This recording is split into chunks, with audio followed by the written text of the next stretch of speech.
Welcome back to October Scaries. For the month of October, I am watching 7 horror movies. Today, we're going to talk about The Platform. The Platform is a Spanish horror movie that premiered in 2019 and was dropped on Netflix in 2020. It is a dystopian thriller film and it took me on a ride, as you can tell by the smile on my face. So, the synopsis is that in a prison where inmates are fed on a descending platform, those on the upper levels take more than their fair share, while those below are left to starve on scraps.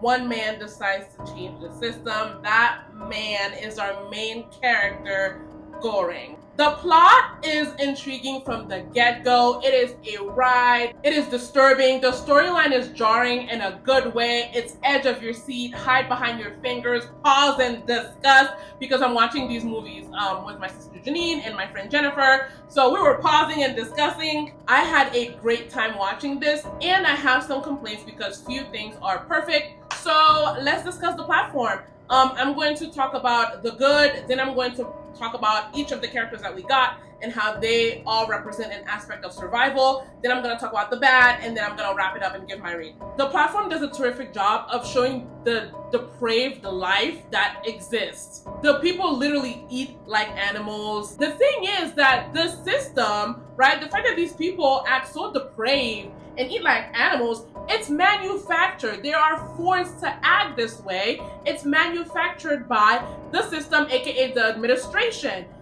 This condition is imposed on them, and the administration has the power to do things differently. For example, it could have a cafeteria, right? You don't have to feed these people on a descending platform where those at the top get the best and those at the bottom get nothing. Like those at the very bottom get nothing. You could feed them more than once a day. You could have a whole lot less than 333 levels. You could not impose harsh conditions in addition to everything I just mentioned. Harsh conditions like, if you keep food, we're going to kill you, right? These people are incentivized to not care about each other, like overall, just not care about each other. They're incentivized to kill each other. They're incentivized to only think about themselves. They can't think of revolution when they're literally worried about where their next meal is coming from. Come on, message. So the administration is imposing scarcity, right? It's not even that these people have a scarcity mindset. Like it's scarce in there. Let's talk about our characters and how each of them represent an aspect of survival. Okay, so we're gonna start with our main character, our boy Goring. The first thing that struck me about Goring is the kindness that he displayed to Miharu. The way like he asked about Miharu once she descended. He asked about her, how she was doing. He yelled at those men below, like when they were trying to assault her, was looking out for her. And that kindness, of course, was repaid when she saved him when Trimagasi was trying to eat him. Goring represents change, right? I mean, he's literally called the Messiah. He represents change. He represents the penchant for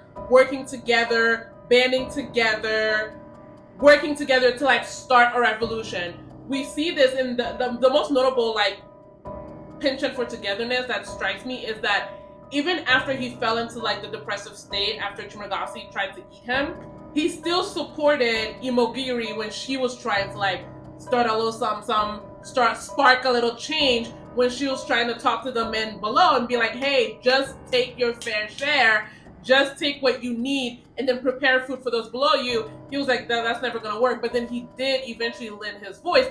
It didn't go anywhere, but this same like, I don't know, like collaboration, like the collaborative, like not instinct, but like penchant for collaboration came back up when he, of course, like teamed up with Baharat to get food down to people and then get that dish back up. Let's talk about Trimagasi. Trimagasi is the realist and he is a realist, okay? He is that guy. Trimagasi represents that person who's like, I see the system, it is messed up, but it's not gonna kill me. I'm not going to let this fucked up system, kill me. So he has accepted the system for what it is. He's not interested in reforming it. He's not interested in overhauling it. He's not interested in changing it. He is just trying to survive. He has figured out how to. He is following the rules, and he's hoping for the best. Like, he is hoping that he doesn't end up in level whatever, 200, 250, whatever he thinks the lowest level is. When he and Goran got down to level 171, like, the immediate impact of him like tying that man up and being like, I'm going to slice you, and I will do everything I can to preserve your wounds. And you're like, why don't you just work together? But then, like, once I get over my emotions, it's like, well, he hasn't told a lie. He is old. He doesn't have any guarantees of being able to survive on water. Because Goran was like, you can survive on water for 30 days. He's like, I don't know if I got 30 days. Plus, at that point, he only has 1 more month to freedom. So it's like, it sucks. No, it's not feel good. No, it is not inspiring. But it is realistic. Like, it is merciful that he's not going to just kill him. He's going to try to preserve his life. And he's like, I will treat your wounds to the best of my ability. With what? You know damn well that boy was gonna die. I think Trimagasi said, don't blame me, blame the people above us. And Goran was like, no, I blame you. And it's like, yeah, integrity, Trimagasi has none. But, like, again, it's dog eat dog, literally. It is the fault of the however many other people, because they are not thinking of each other. They're only thinking about themselves. But it is ultimately the fault of the administration, because they're the ones doing this and they have the power and the resources to change it. It's not like they can't make enough food for everybody. Message. It's that, like, this is how they want to run the system. All right, let's move on to Miharu, Miss Run Up Get Done Up. Okay, when, like, I thought she was gone, you know, 1 man, 2 men, but when it became very apparent that she was chopping those men up, we were like, yeah, Miharu. So I think Miharu, okay, so the big thing about Miharu is her daughter. What do you think? Did she have a daughter or did she not? I do not believe Miharu has a daughter. I believe Imogiri. I believe that woman walked up in there by herself. Because how would her daughter get in? Do they allow you to bring another human being as your comfort? Do they? I don't think so. So I don't think she has a daughter. Miharu herself never says anything about having a daughter. She doesn't speak. So after, you know, we watched the movie, we read a comment on Reddit. Someone had a theory that when an inmate kills, they get moved to a higher level. And, like, when we thought back about it, we're like, oh yeah, when Goran killed Trimagasi, he dealt the final blow, he got moved up. And then when Imogiri offed herself, I think that also led to Goran moving up. So it panned out when we thought back about it, that theory. And so then either Janine or Jennifer were like, as many people as Miharu keeps killing, she probably stays on level 1. Because Jennifer, I think, was Jennifer who said that every time we see her, she is going down. She said, I don't believe she was looking for a daughter. They put that story on her, Trimagasi. I believe that just like Trimagasi, Miharu is a representation of someone who is working the system, who figured it out and is just concerned with her survival. Every day, she gets her food on level 1. She eats real good. And then she hops on that bit and starts killing people to make sure that she gets enough bodies to end up back in level 1. So let's go to Imogiri. Imogiri is interesting. I believe that she is she's representative of the cog in the machine, right? She is working in this violent system, like directly. She is registering people, doing intake, and she's very much a company man, right? She believes in it. And then when her clock starts, the countdown starts on her life, now she wants to make amends. She checks herself into the system and is trying to reform it, talking about some put aside your own food. She knows exactly what, well, I wonder, does she know what happens in there? Does she know how depraved it is, or has she been shielded by that? It must be the case that she's been shielded by it, because she's defensive of it. And it's interesting to me that the people who are suffering, the inmates, call the thing the pit. But Imogiri gets into the chat and she calls it by its very corporate name, the vertical self-management system. Oh, how victim blamey, right? The vertical self-management system, which is anything that happens to you or that you do, it's your fault. Takes all the onus off of the company and the harsh conditions that they impose on the inmates. So I find her interesting for that reason. She knows how it's supposed to work, but that didn't save her in the end. I mean, granted, she took her own life because of her dog, but look at how she just could not handle it. There's nothing helpful or rehabilitative about the vertical self-management system. I also want to talk about the chefs for a brief moment because they too are helping this machine, right? They're also cogs in the system. They are cooking the food, but look at the environment they're in. It's a very stressful environment. They're probably not thinking twice about the people who are suffering. They probably, who knows if they know, they are likely at the stressful ass job because they are worried about putting food on their table. So let's move on to Baharat. Now, Baharat is one of the criticisms I have about this movie. This movie is racist.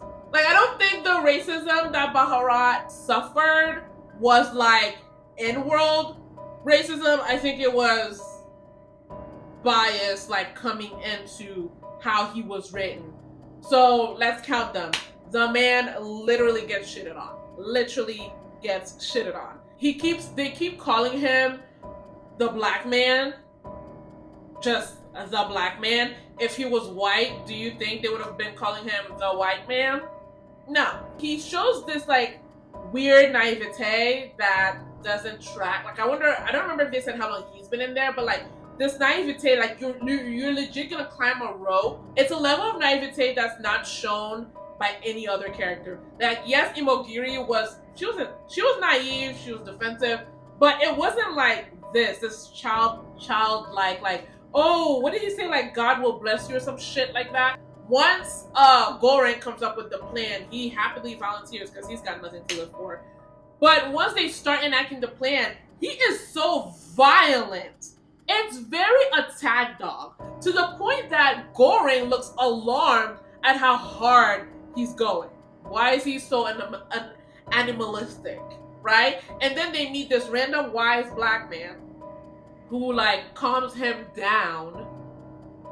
Okay? And like the wise, he's wise, I don't know why. He's giving words of wisdom, and Goran looks like, what?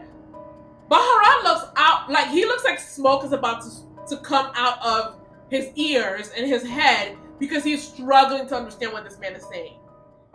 I peeped, and so did Janine, and so did Jennifer. We asked each other, we checked in with each other like, is this giving? And we're like, it is giving. So thanks, Spain. But in terms of like representation of like survival, Baharat himself, he was like Goran in terms of like willing to like join together and fight and reform and overhaul and revolution, all that stuff. That is it for the characters. Now, about the ending, what do I think? I think that it was a hallucination. I think that Goran died before because like I said, I don't believe that Miharu had a child. So I think this information that Goran was given, because he was doing something that was very hopeful, very, wanting revolution, wanting to communicate and change the world, change the system, I think he died on the platform and hallucinated that little girl who looked healthier than Goran himself did when he woke up on level 48. Baharat probably died before him, which is why he would hallucinate Baharat getting off the platform to talk to the little girl, because Baharat's dead, so he can like make him do whatever he wants. So there are two lines that stood out to me. One being, change doesn't happen spontaneously. No, it doesn't. And the second thing is, the message doesn't need a bearer. I completely disagree with that. The message absolutely needs a bearer, because let's pretend that like it wasn't a hallucination. A little girl who, for whatever reason, is not completely killed by the velocity of the platform going up, she gets up there with this perfect dish. She's a kid. So that means these adults can do whatever they want with her. They can put her in the system. They can shut her up. The message absolutely needs a bearer, because the bearer provides context to the message, and the bearer, like, essentially the bearer communicates the message. The message cannot exist all by itself. As far as the bad is, what is the criteria to get into the prison? Because it's giving, they take anybody. You've got a man who accidentally killed someone. You got a man who wanted to quit smoking. An actress who wanted to murk people, so she checked herself in. You've got people who voluntarily, like a woman whose cancer came back. Like, what is the criteria for this prison? Like, why is it a prison? Why does it take anybody? So that's my one gripe with it, is like, all these people are so like disparate, come from all walks of life. The harshness of it would make sense if it was a place for like people who have been sentenced, but that's not what it is. So those are my thoughts on the platform. It is a fantastic movie. I give it a 4 out of 5 stars. So by now the sequel has aired. The sequel is on my list to watch and review. I really hope it's good. We will find out. Thanks for watching. Let me know what you thought of the platform.